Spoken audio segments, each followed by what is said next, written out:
اہل تشیع کے گھروں میں، اچھا یہ لفظ اہل تشیع ہم بھی پہلے بولتے تھے، لفظ اہل تشیع نہیں ہے، یہ اہل تشیع ہے کہ گھروں میں پکنے والے کنڈے اہل سنت کھا سکتے ہیں۔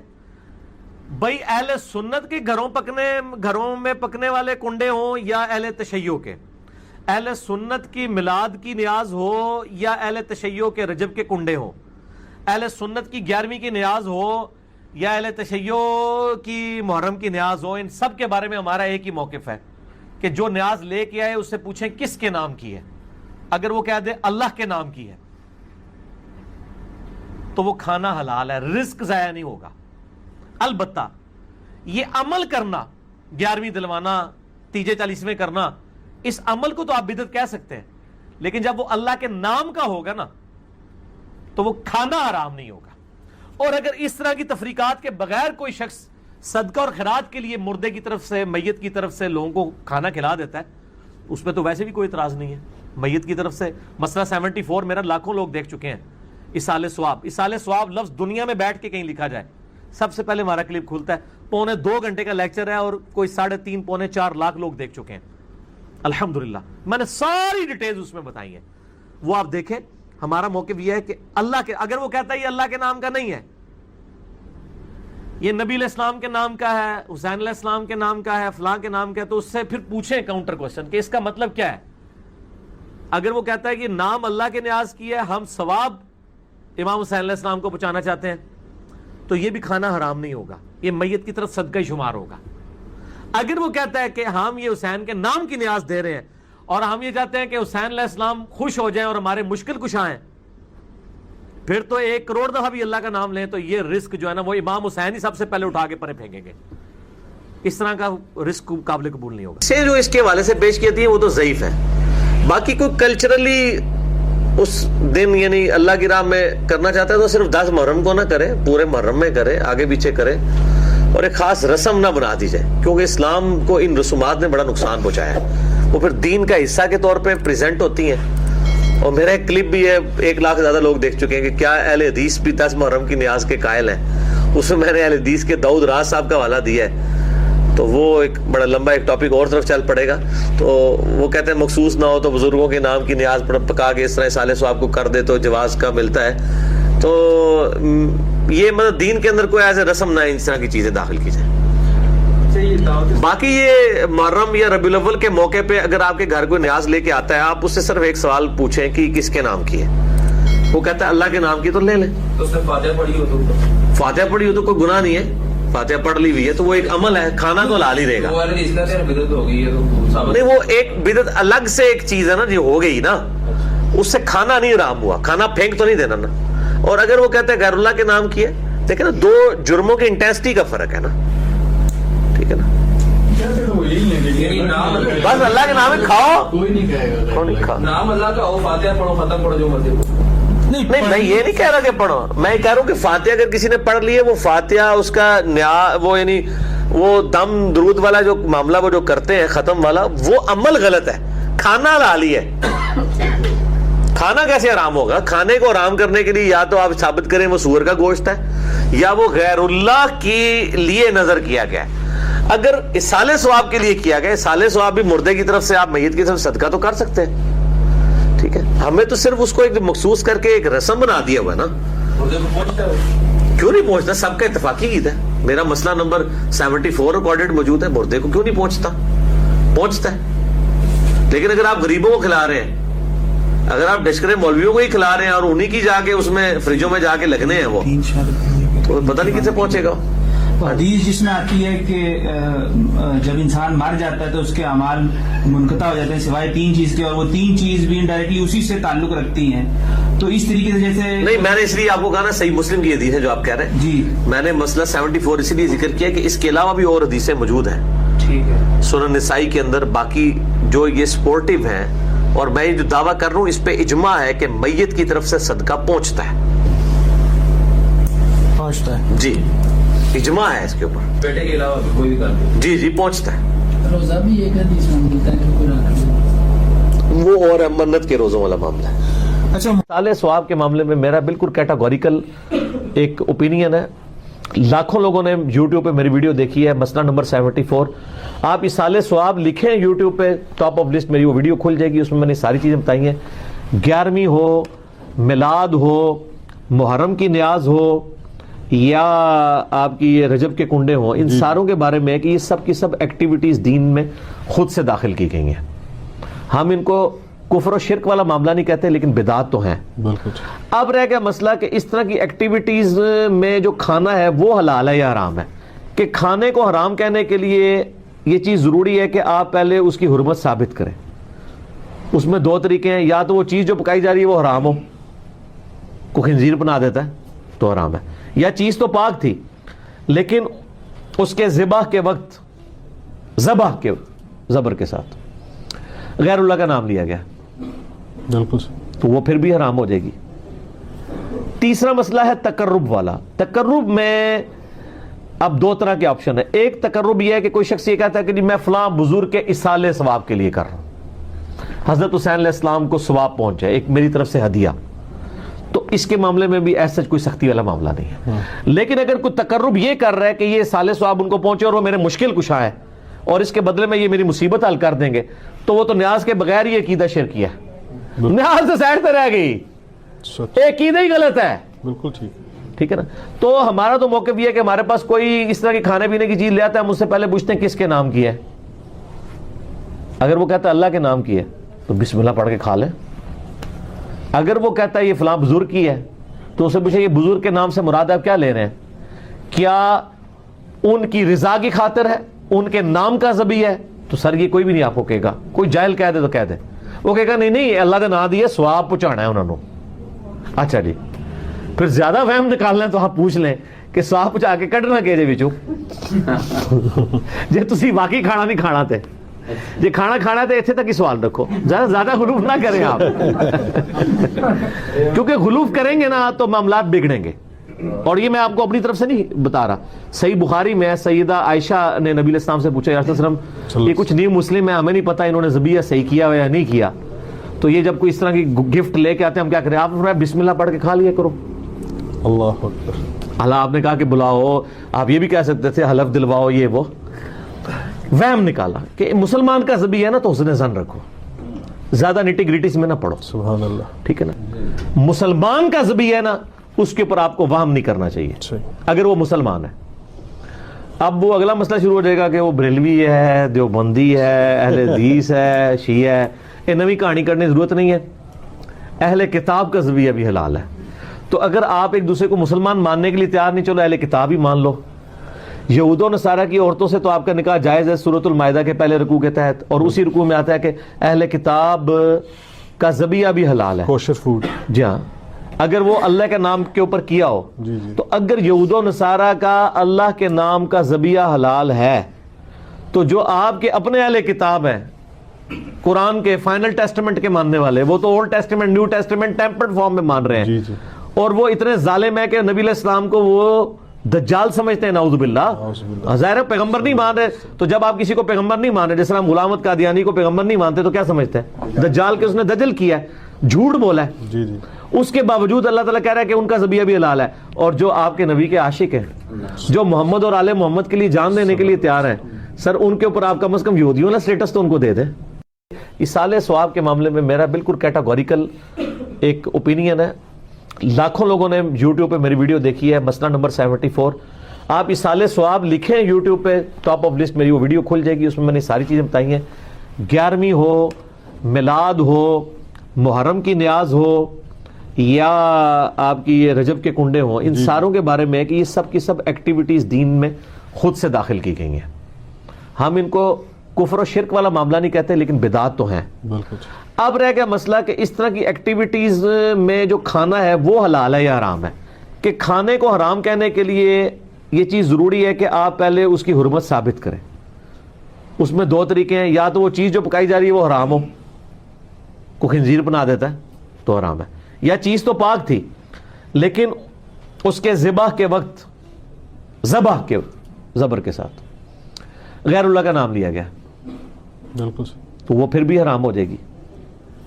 تیسرا مسئلہ ہے تقرب والا. تقرب میں اب دو طرح کے آپشن ہے. ایک تقرب یہ ہے کہ کوئی شخص یہ کہتا ہے کہ جی میں فلاں بزرگ کے اصالے ثواب کے لیے کر رہا ہوں, حضرت حسین علیہ السلام کو ثواب پہنچ جائے, ایک میری طرف سے ہدیہ, تو اس کے معاملے میں بھی ایسا کوئی سختی والا معاملہ نہیں ہے. لیکن اگر کوئی تقرب یہ کر رہا ہے کہ یہ اصالے ثواب ان کو پہنچے اور وہ میرے مشکل کشا ہے اور اس کے بدلے میں یہ میری مصیبت حل کر دیں گے, تو وہ تو نیاز کے بغیر ہی عقیدہ شرکی ہے, نیاز سے سائڈ پہ رہ گئی, عقیدہ ہی غلط ہے. بالکل ٹھیک ہے نا. تو ہمارا تو موقف یہ ہے کہ ہمارے پاس کوئی اس طرح کے کھانے پینے کی چیز لے آتا ہے, ہم اس سے پہلے پوچھتے ہیں کس کے نام کی ہے. اگر وہ کہتا ہے اللہ کے نام کی ہے تو بسم اللہ پڑھ کے کھا لیں. اگر وہ کہتا ہے یہ فلاں بزرگ کی ہے تو اسے پوچھے یہ بزرگ کے نام سے مراد آپ کیا لے رہے ہیں, کیا ان کی رضا کی خاطر ہے, ان کے نام کا ذبح ہے؟ تو سر یہ کوئی بھی نہیں آپ کو کہے گا, کوئی جاہل کہہ دے تو کہہ دے, وہ کہے گا نہیں اللہ کے نام دیے ثواب پہنچانا ہے انہوں نے. اچھا جی, پھر زیادہ وہم نکالنا ہے تو آپ پوچھ لیں کہ ثواب پہنچا کے کڈنا کہ وچوں جی تسی واقعی کھانا نہیں کھانا تے, جی کھانا کھانا تے اتنے تک ہی سوال رکھو, زیادہ غلوف نہ کریں آپ کیونکہ غلوف کریں گے نا تو معاملات بگڑیں گے. اور یہ میں آپ کو اپنی طرف سے نہیں بتا رہا, صحیح بخاری میں سیدہ عائشہ نے نبی علیہ السلام سے پوچھا یا رسول اللہ علیہ وسلم یہ کچھ نیو مسلم ہے, ہمیں نہیں پتا انہوں نے ذبیحہ صحیح کیا ہوا یا نہیں کیا, تو یہ جب کوئی اس طرح کی گفٹ لے کے آتے ہیں ہم کیا کریں؟ آپ نے بسم اللہ پڑھ کے کھا لیا کرو. اللہ اکبر. اللہ آپ نے کہا کہ بلاؤ, آپ یہ بھی کہہ سکتے تھے حلف دلواؤ, یہ وہ وہم نکالا کہ مسلمان کا ذبیحہ ہے نا تو حسن ظن رکھو, زیادہ نٹی گریٹی میں نہ پڑھو. سبحان اللہ. ٹھیک ہے نا, مسلمان کا ذبیحہ ہے نا اس کے اوپر آپ کو وہم نہیں کرنا چاہیے اگر وہ مسلمان ہے. اب وہ اگلا مسئلہ شروع ہو جائے گا کہ وہ بریلوی ہے, دیوبندی ہے, اہل حدیث ہے, شیعہ ہے, یہ نئی کہانی کرنے کی ضرورت نہیں ہے. اہل کتاب کا ذبیحہ بھی حلال ہے.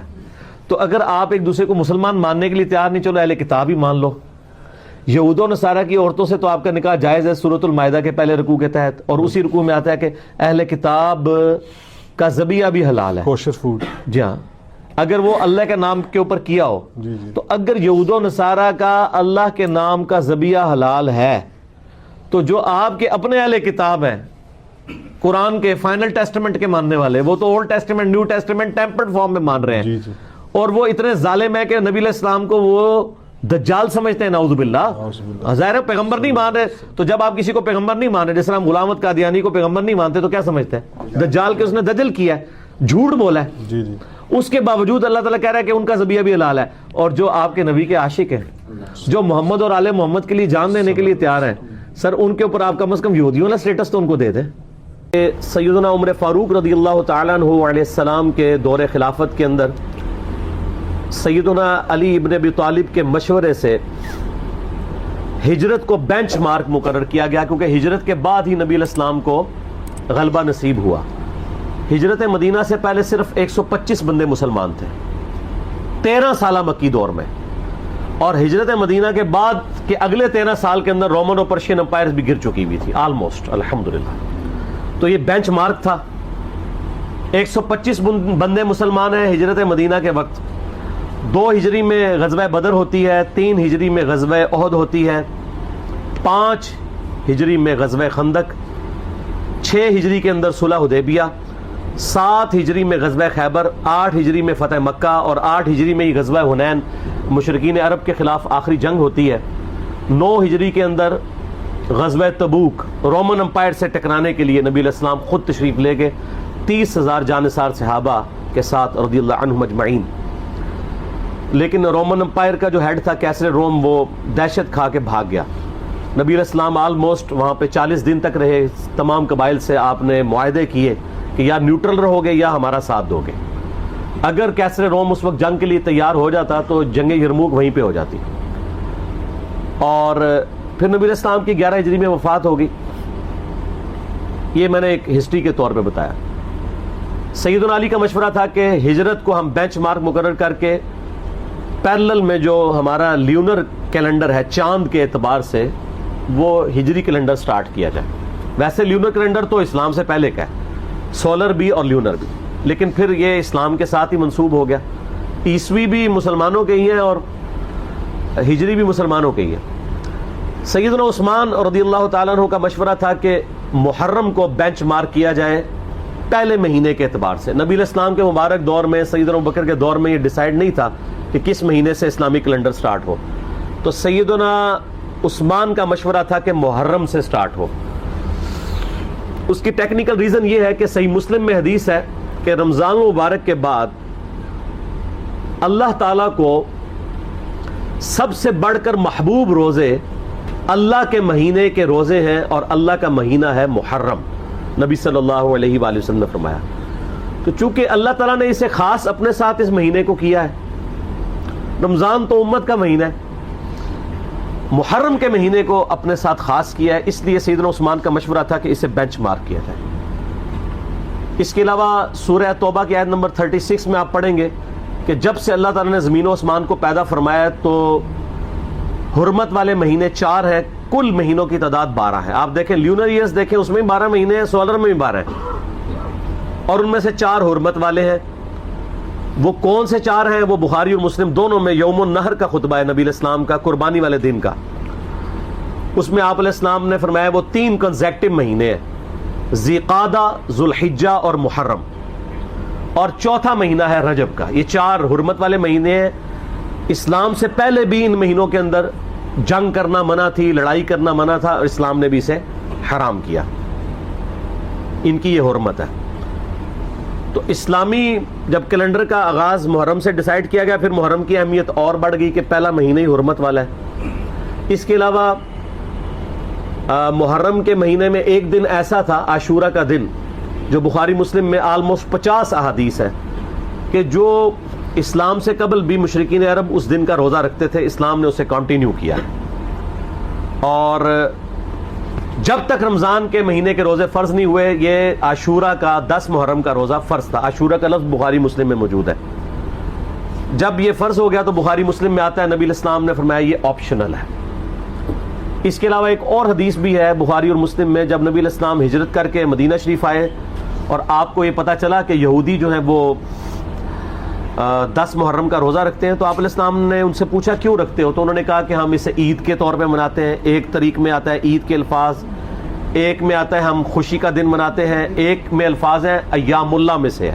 یہ تینوں الفاظ بخاری مسلم میں ملتے ہیں. تو آپ صلی اللہ علیہ وآلہ وسلم نے فرمایا ہم زیادہ حق رکھتے ہیں کہ حضرت موسیٰ علیہ السلام کا یہ دن ہم منائیں. تو آپ نے فرمایا تم بھی روزہ رکھا کرو. مسلمانوں نے پھر سے اس روزے کو شروع کیا. پھر بخاری مسلم کی ایک حدیث میں آتا ہے کہ ایک صحابی نے عرض کیا کہ اللہ کے محبوب صلی اللہ علیہ وآلہ وسلم آپ تو ہمیں مخالفت کا حکم دیتے ہیں یہود و نصارہ کی, تو یہ انہی کی پیروی ہو جائے گی. تو آپ نے فرمایا کہ اگلے سال میں زندہ رہا تو 9 محرم کا روزہ رکھوں گا. لیکن جب مسلم شریف کی اس حدیث کا ترجمہ کیا جاتا ہے تو بریکٹ میں لکھا جاتا ہے بھی, 9 کا بھی رکھوں گا.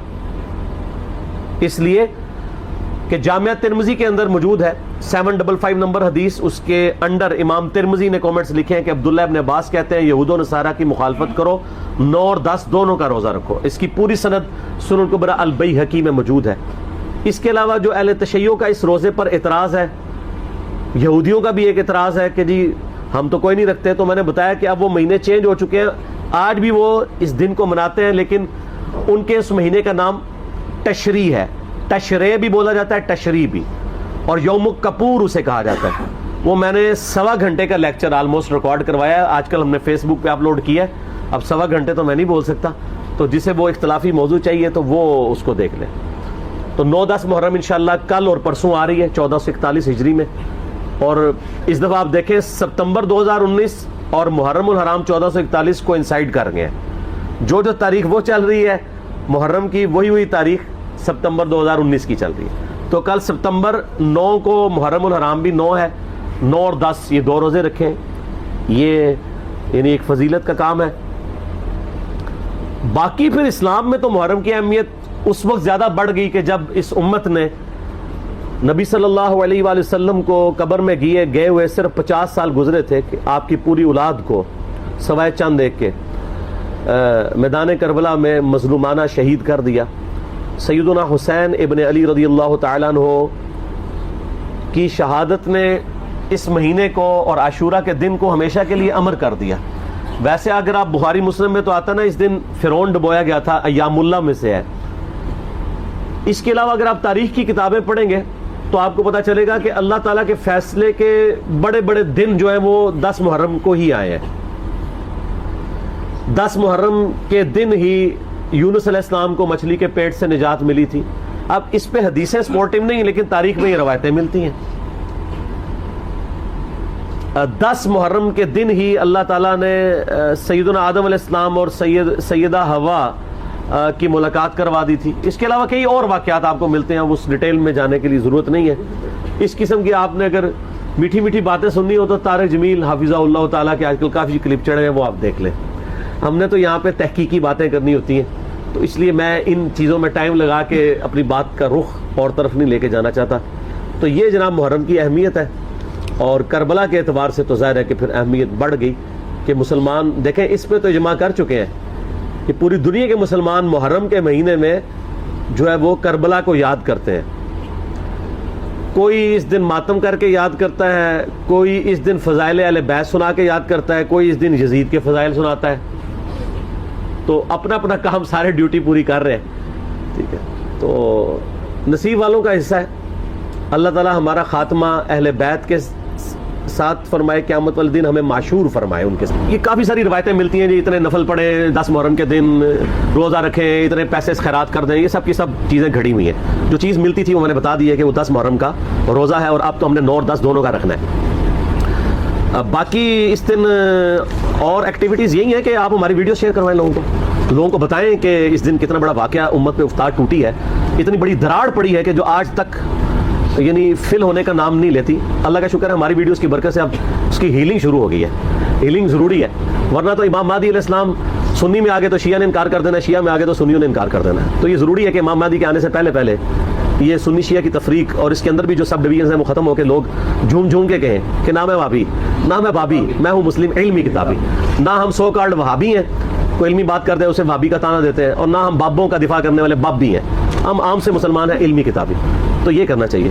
باقی جو خلاف شرع ایکٹیویٹیز ہیں وہ نہیں ہونی چاہیے. میں تو ان چیزوں کو کنڈیم کرتا ہوں. پروگرام کروائیں، مجالس کروائیں، اس میں اہل بیت کا ذکر کریں، بالکل اجتہاد یہ ٹھیک ہے. ربیع الاول شریف میں نبی الاسلام کا مبارک ذکر کریں، بالکل ٹھیک ہے. میں نے بتایا سب کے سب کر رہے ہیں. اب بڑا دکھ ہوتا ہے. اب یہ پچھلے دنوں آپ دیکھیں، پرسوں جمعہ تھا 6 محرم کا. اب 6 محرم کے جمعے میں بجائے فضائل اہل بیت بیان کرنے کے آپ اور طرف لگ پڑے ہوئے ہیں. خصوصاً اہل حدیث کی آپ ممبروں سے دیکھیں گے تو وہ شیعہ کے خلاف تقریریں کر رہے ہوں گے، اور محرم کے چاروں جمعے اسی پہ گزار دیں گے. تو پھر اہل بیت کا ذکر کب آئے گا؟ اس کے اوپر کیوں نہیں ٹائم لگاتے؟ آپ کریں، اپنی بڑاس نکالیں. اگر شیعہ کو حق ہے تو آپ کو بھی حاصل ہے، کریں آپ ضرور. لیکن اہل بیت کو اگر آپ آن کرتے ہیں تو ان کا بھی ذکر خیر کر لیں.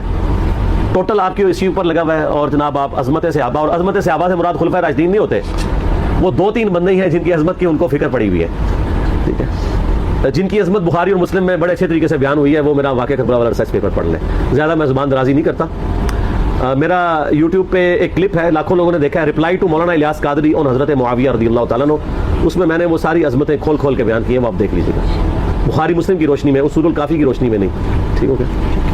تیسرا سوال اہم ہے، اور جو یہ چیزیں ہمیں بھی فیس کرنا پڑتی ہیں، اور یقیناً یہ جب سوال آیا تو ان کو بھی یقیناً یہ دشوار ہوئے ہوں گے کہ اہل سنت کے اندر جو ناسبی اور یزیدی ٹائپ لوگ گھسے ہوئے ہیں وہ اس کے اوپر بحث کرتے ہیں، اور تھوڑی دیر کے بعد ایک ان کے زوم میں جو انہوں نے لکھا ہے کہ مضبوط آرگیومنٹ پیش کرتے ہیں کہ حسین علیہ السلام اور یزید کے مسئلے سے متعلق قیامت کے دن پوچھا ہی نہیں جائے گا، تو اس پر بحث میں الجھنے کا کیا فائدہ ہے، اور اس پر سکوت اختیار کرنا چاہیے. تو میرا سوال یہ ہے، آپ تو جواب دیں گے، کہ یہ پہلے گھنٹے میں یا پہلے 10-20 منٹ جو بحث ہوتی ہے تو اس میں سکوت کا خیال نہیں رکھنا چاہیے؟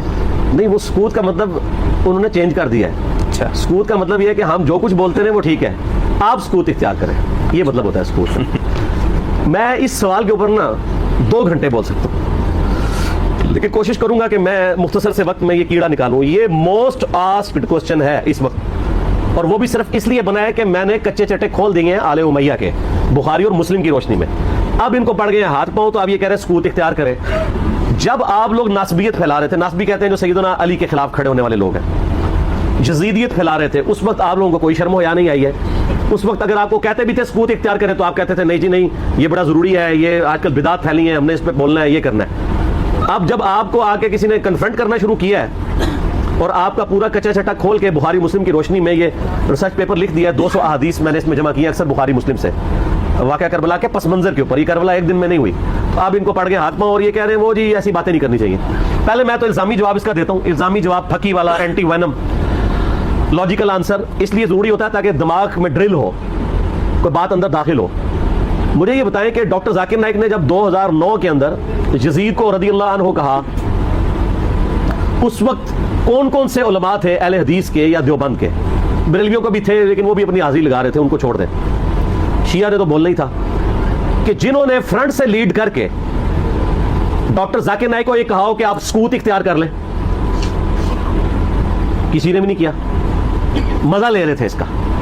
ڈاکٹر ذاکر نائک نے جب 2009 میں یہ فتنہ اٹھایا, میں ان کی بڑا احترام کرتا ہوں, آپ کو پتا ہے میں ان کو پروموٹ بھی کرتا ہوں علمی اختلاف اپنی جگہ. میں نے جب اس کو کنفرنٹ کیا, اس کو علمی دلائل کے ساتھ جواب دیا, تو یہ سارے ہمارے پیچھے پڑ گئے. یعنی آپ ہمارے سروں پہ جوتیاں بھی مارتے ہیں اور ہمارے رونے پہ بھی بندی لگاتے ہیں. اس کو کوئی نہیں کچھ کہہ رہا. جب ہم نے جواب دیا تو سارے ہمیں کہنے لگے جی آپ سکوت اختیار کر لیں. ڈاکٹر ذاکر نائک کو کسی نے کہا سکوت اختیار کریں. اب آج کے بعد میں کوئی ریکارڈ کرا دیں, پچھلے 10 سالوں میں کوئی ویڈیو دکھائیں, 10 سالوں میں نہیں دکھائیں, شروع کے 2-3 سالوں میں 2009, 10, 11, 12 میں ڈاکٹر ذاکر نائک کا نام لے کے کسی نے کہا سکوت اختیار کریں. تو وہ تو سکوت کا مطلب یہ کہتے ہیں کہ آل امیہ کو آپ ننگا نہ کریں, اہل بیت کی آپ جتنی مرضی گستاخیاں کر لیں, ان کے دشمنوں کو جتنا مرضی بڑھا چڑھا کے بیان کریں, اس پہ یہ راضی رہتے ہیں. تو ان کو تو سکوت نہیں کرواتے, ان کو تو حافظہ اللہ کہتے ہیں, ان کو تو دامت برکات و مالیہ کہتے ہیں, اور جو جواب دے رہا ہے احادیث کی روشنی میں اس کو کہتے ہیں آپ سکوت اختیار کریں. تو بخاری مسلم کو ہم پھر بند کر دیں. میں نے تو اپنی کو بات ہی نہیں کی ہے, میں تو صحیح اسناد حدیث سے بیان کرتا ہوں. اور دوسرا صرف اس معاملے میں کیوں سکوت اختیار کریں؟ وہ کہتے ہیں نہیں اس لیے دیکھیں جی کربلا ہو چکی, کام ختم ہو گیا, اثرات تو آج تک ہے. وہ تو پھر غزوہ بدر بھی ہو چکی ہوئی ہے, تو رمضان شریف میں آپ غزوہ بدر کے اوپر کیوں جمعے پڑھاتے ہیں؟ ختم کریں, غزوہ احد پہ ختم کریں, میلاد کے بھی سب کچھ پروگرام ختم کریں. نبی علیہ السلام پیدا ہوئے تھے, فوت ہو چکے, جنتوں میں زندہ ہیں, لیکن اب دنیا میں تو نہیں ہے. ان چیزوں کو یاد کیوں رکھا جاتا ہے؟ زندہ قومیں اپنے ماضی کے واقعات کو یاد رکھتی ہیں. پھر پورے کا پورا قرآن انسانی تاریخ کے کتنے بڑے بڑے واقعات بتاتا ہے جو ختم ہو چکے ہیں. برادران یوسف فوت ہو چکے ہیں, لیکن آج تک قرآن میں عبرت کے لیے انہوں نے جو کچھ اپنے بھائی کے ساتھ کیا. اور برادران یوسف وہ صحابی ہیں جن کا باپ بھی پیغمبر ہے, بھائی بھی پیغمبر ہے, ڈبل صحابی ہیں, لیکن آج بھی ان کی مثال دی جاتی ہے. تو کوئی اسے کوئی یہ نہیں سمجھتا کہ گستاخی ہو گئی ہے. پھر الٹیمیٹلی آ کے تو وہ سورہ بقرہ کی آیات پیش کرتے ہیں, تلک امۃ قد خلت لہا ما کسبت ولکم ما کسبتم. اور ظالموں اس آیت کا ترجمہ ہی تم لوگوں نے بدل دیا. یہ تو کانٹیکسٹ سٹارٹ ہو رہا ہے کہ یہودی کہتے تھے ہم ابراہیمی ہیں, ہمیں ابراہیم کی نسبت کام آ جائے گی. تو اللہ نے فرمایا تلک امۃ قد خلت, وہ بڑی نیک امت تھی, وہ تو جا چکی ہے. لہا ما کسبت ولکم ما کسبتم, ان کے لیے ان کے نیک اعمال ہیں اور تمہارے لیے تمہارے نیک اعمال ہیں. لہا ما کسبت ہے, علیہا کے ساتھ نہیں ہے. علیہا ہو تو ان کی گناہ کا وبال ان پہ, تمہارے گناہ کا وبال تم پہ. ان نیکیوں کے لیے بات ہو رہی ہے کہ کسی پرانے بزرگوں کی نیکیاں تمہارے کام نہیں آئیں گی. یہ نہیں بات ہو رہی کہ پرانے بزرگ اپنی برائیاں ساتھ لے گئے اور تم بھی اپنی برائیاں ان کو چھوڑو, ان کو ڈسکس ہی نہ کرو. یہ قرآن بات کیسے کر سکتا ہے؟ قرآن تو خود پرانوں کی غلطیوں کو ڈسکس کرتا ہے عبرت کے لیے. تو ترجمہ ہی بدل دیا. یہ یہودیوں کو ٹانٹ کیا گیا تھا کہ تم ابراہیمی ہونے کا دعویٰ کرتے ہو اور کہتے ہو ابراہیم کی نسبت ہمیں کام آئے گی, ان کے نیک اعمال, تو وہ ان کے نیک اعمال ان کے لیے تھے. ہم ویسے کر رہے ہی ہیں, یا اللہ جو کچھ بھی ہے تیرے محبوب کی امت سے ہے, اس کے لیے, اس کو کنڈیم کرنے کے لیے تھا. انہوں نے پکڑ کے اس کا ترجمہ ہی بدل کے اور ہی مطلب اس میں سے نکال دیا. تو پھر اللہ تعالیٰ کی طرف سے بھی بندے چھوڑ دیے جاتے ہیں نا ایسے لوگوں پہ. پھر جو جھوم جھوم کے کہتے ہیں کہ نہ میں وابی, نہ میں بابی, میں ہوں مسلم علمی کتابی, آؤ علمی کتابی بات کرو. تو ان سے یہ پوچھیں کہ یہ جو آپ دفاع صحابہ کانفرنسز کرتے ہیں, تو قیامت والے دن آپ سے پوچھا جائے گا کہ آپ نے صحابہ کرام کے دفاع کے اوپر کانفرنسیں کرنی ہے کہ نہیں؟ کیوں نہیں ہے کسی حدیث میں آیت میں؟ تو کیوں کر رہے ہیں؟ تو وہ کہیں گے ہاں پوچھا جائے گا. تو ہم بھی کہتے ہیں ہاں پوچھا جائے گا, بالکل پوچھا جائے گا. سورہ تکاثر میں آتا ہے نا ثم لتسألن یومئذ عن النعیم, پھر اس قیامت کے دن تم سے ہر نعمت کے بارے میں پرسش ہوگی. کیٹاگوریکل ہے. جس کو اللہ نے علم دیا نا, یہ اس کے پاس نعمت ہے, اس کے بارے میں پوچھا جائے گا علم آگے تک پہنچایا کہ نہیں, اور نہیں پہنچایا ہوگا تو لعنتی ہوگا وہ. یہ آیت ہے سورہ بقرہ کی, میں نے ریسرچ پیپر کے اوپر لکھی اسٹارٹ میں 159 اور 160. ان الذین یکتمون ما انزلنا من البینات والہدی, بے شک وہ لوگ جو چھپا لیتے ہیں ان روشن اور ہدایت کی چیزوں میں سے جن کو ہم نے لوگوں کی ہدایت کے لیے اپنی کتاب میں بیان کیا, ایسے لوگوں پر اللہ کی لعنت ہے اور تمام لعنت کرنے والوں کی لعنت ہے. الا الذین تابوا واصلحوا, سوائے ان لوگوں کے جو توبہ کر لیں, اپنی اصلاح کر لیں, وبینوا, اور اصلاح پہ اکتفا نہیں بلکہ وہ لوگوں کو بتا بھی دیں جو کچھ چھپایا تھا. فاولئک اتوب علیہم وانا التواب الرحیم, تو ایسوں کی توبہ اللہ قبول کرے گا اور اللہ تعالیٰ بخشنے والا مہربان ہے. اس کو سپورٹیو حدیث میں نے لکھی ہے, ترمذی میں, سنن ابی داؤد میں, سنن ابن ماجہ میں ہے کہ نبی علیہ السلام نے فرمایا جس شخص سے علم کی بات پوچھی گئی اور وہ اسے معلوم تھی اور اس کے باوجود اس نے چھپا لی, تو ایسے لوگوں قیامت والے دن آگ کی لگام دی جائے گی. تو یہ بڑا کریٹیکل ایشو ہے. علم اللہ کی نعمت ہے آپ کے پاس, اس کی قدر کے لوگوں کو صحیح بات بتائیں. تو پوچھا جائے گا. سورہ الاحزاب کی آیت نمبر 57 کیا ہے؟ آیت درود سے اگلی. ان الذین یؤذون اللہ ورسولہ لعنہم اللہ فی الدنیا والآخرہ وأعد لهم عذابا مہینا. بے شک جو لوگ اللہ اور اس کے رسول کو تکلیف دیتے ہیں ان کی زندگی میں بھی اور زندگی کے بعد موت کے بعد بھی ان پر اللہ کی لعنت ہے, اور اللہ تعالیٰ نے ان کے لیے ذلیل و خوار کر دینے والا عذاب تیار کر رکھا ہے. وَلِعَوْذُ بِاللَّهِ تَعَالَى اللَّهُمَّ أَجِرْنَا مِنَ النَّارِ. تو جو اللہ اور اس کے رسول کو اذیت دے رہے ہیں ان سے پوچھا نہیں جائے گا. تو یہ ایک ڈھکوسلا انہوں نے کیا ہوا ہے اپنی کمزوریوں پہ پردہ ڈالنے کے لیے. خود جو کچھ مناظرے کر رہے ہوتے ہیں اس کے بارے میں کیا پوچھا جائے گا؟ جو یہ کام کر رہے ہوتے ہیں وہ کہیں گے پوچھا جاتا ہے, تو اس کے بارے میں کیوں نہیں پوچھا جائے گا؟ اور جی کو بنیادی مسئلہ ہے. فضائل صحابہ احمد بن حنبل کی کتاب میں 2 روایتیں ہیں صحیح سند کے ساتھ. ایک روایت میں ہے کہ سیدنا علی بن ابی طالب کہتے ہیں, یہ حدیث موقوف ہے اور ظاہر غیبی خبر ہے, نبی اسلام کے بتانے پر موقوف ہے, کہ میری وجہ سے 2 فرقے گمراہ ہوں گے, ایک میری محبت میں غلوف کر کے, ایک میری دشمنی میں غلوف کر کے. اور دوسری روایت میں ہے فضائل صحابہ احمد بن حنبل کی کتاب میں کہ میری وجہ سے 2 فرقے دوزخ میں جائیں گے, ایک میری محبت میں غلوف کر کے, ایک میری دشمنی میں. تو جب آپ کی جنت اور دوزخ کا فیصلہ اس کے اوپر ہو رہا ہے تو پوچھا کیوں نہیں جائے گا؟ اچھا اپنا کام یہ پورا کر رہے ہیں کہ جو سیدنا علی کی شان میں غلوف کر رہے ہیں ان کو یہ خوب سمجھا رہے ہیں کہ جی آپ اپنے آپ کو صحیح طریقے سے صحیح بندہ پتر بنا لو ورنہ پوچھا جائے گا. تو جو سیدنا علی کے مخالفین ہیں ان کو سمجھانے کی ذمہ داری کس کی ہے؟ ان کو کون سمجھائے گا؟ وہ ساری اس پلیٹ فارم سے سمجھایا جا رہا ہے, دونوں کو سمجھایا جا رہا ہے اللہ کے فضل سے. تو جنت اور دوزخ کا تو فیصلہ ہونا ہے. پھر جو صحیح مسلم کی حدیث ہے 240 انٹرنیشنل نمبر کے مطابق, علی سے محبت نہیں رکھے گا مگر مؤمن, علی سے بغض نہیں رکھے گا مگر منافق. تو آپ کے ایمان کا لٹمس ٹیسٹ ہی جو ہے وہ محبت علی ہے. تو جنت اور دوزخ کا فیصلہ اس کے اوپر نہیں ہونا. پھر غدیر خون کی حدیث جو صحیح مسلم میں 6225 سے 6228 تک ہے, آپ علیہ السلام کا آخری خطبوں میں سے ایک خطبہ ہے وفات سے 2.5 مہینے پہلے خم نامی گاؤں میں. اس میں کیا الفاظ ہے؟ اے لوگوں آگاہ ہو جاؤ, میں بھی ایک انسان ہوں, قریب ہے کہ اللہ کا قاصد یعنی موت کا فرشتہ میرے پاس آئے اور میں اس کی دعوت قبول کر لوں. میں اپنے باتوں میں 2 بھاری چیزیں چھوڑ کے جا رہا ہوں. ان میں سے پہلی چیز اللہ کی کتاب ہے, اس میں ہدایت ہے, اس میں نور ہے. تم اللہ کی کتاب کو پکڑو, اپنا تعلق اس کے ساتھ مضبوط کرو. اللہ کی کتاب اللہ کی رسی ہے, جو اسے پکڑے گا ہدایت پہ ہوگا, جو چھوڑ دے گا گمراہ ہو جائے گا. اور دوسری بھاری چیز میرے اہل بیت ہیں. پھر 3 دفعہ آپ علیہ السلام نے فرمایا میں اپنے اہل بیت کے معاملے میں تمہیں اللہ کا خوف دلاتا ہوں, میں اپنے اہل بیت کے معاملے میں تمہیں اللہ کا خوف دلاتا ہوں, میں اپنے اہل بیت کے معاملے میں تمہیں اللہ کا خوف دلاتا ہوں. جب نبی علیہ السلام آپ کو ڈرا رہے ہیں وہاں تو کسی نے کہا یا رسول اللہ اہل بیت کے بارے میں پوچھا جائے گا؟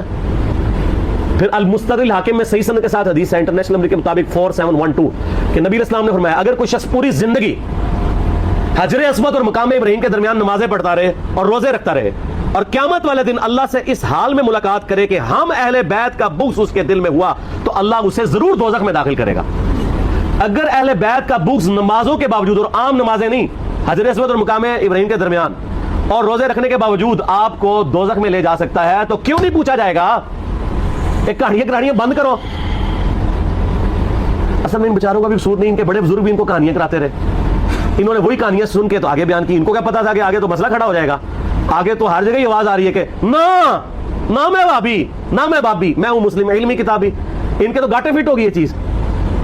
تو یہ اتنی ساری آیات اور احادیث اس بات کا ثبوت ہے کہ یہ سچائی ہے, اور یہ ثبوت کا صرف آپ کو کہتے ہیں. جو بکواسات کر رہے ہوتے ہیں ان کو نہیں کہتے. مودودی صاحب کے پیچھے پنجے جھاڑ کے پیچھے پڑ گئے, جی مودودی صاحب نے خلافت ملوکیت لکھ کے مصیبت کھڑی کی. اور بھائی جو آپ کے روحانی ابا جی محمود احمد عباسی صاحب منکرین حدیث میں سے تھے, جنہوں نے خلافت معاویہ اور یزید کتاب لکھ کے سیدنا علی کی گستاخیاں کی, حسین ابن علی کی گستاخیاں کی علیہم السلام, اس کے جواب میں خلافت ملوکیت آئی ہے. کہتے نہیں ایویں لکھ دی, ایویں نہیں لکھی, جواب میں لکھی ہے. اور پھر سعودیہ کی فنڈنگ کے بعد یہاں پہ لوگوں نے جب حسین ابن علی کو نیچے کرنا شروع کیا اور یزید کو اوپر اور یزیدی پارٹی کو اوپر کرنا شروع کیا, تو پھر 5B آ گیا. آپ دیکھیں کبھی بھی انیشیٹو اہل بیت کے چاہنے والوں کی طرف سے نہیں لیا جاتا. یہ تو ہم جواب والی سائڈ پہ بیٹھے ہوتے ہیں, ہمیشہ یہ پنگا لیتے ہیں, ہم جواب دیتے ہیں. جب جواب دیتے ہیں ان کی ہوتی ہے ٹھکائی, پھر یہ کہتے ہیں سکوت اختیار کر لیں. سمجھ آ گئی آپ کو پوری گیم؟ یہ سکوت کا بات یہ کرتے ہی اس لیے ہے کہ ان کی ہوتی ہے ٹھکائی. ان کو تو یہ حدیثیں سمجھ نہیں ہوتی ہیں. اب یہ اپنے امام کو منہ نہیں دکھا سکتے, پھر ان کو بڑی مصیبت کھڑی ہو جاتی ہے کہ اب کیا کریں, کس طریقے سے آپ قابو کریں. تو آخری علی ہے سکوت اختیار کر لیں. سکوت آپ لوگوں نے کوئی نہیں اختیار کیا ہوا.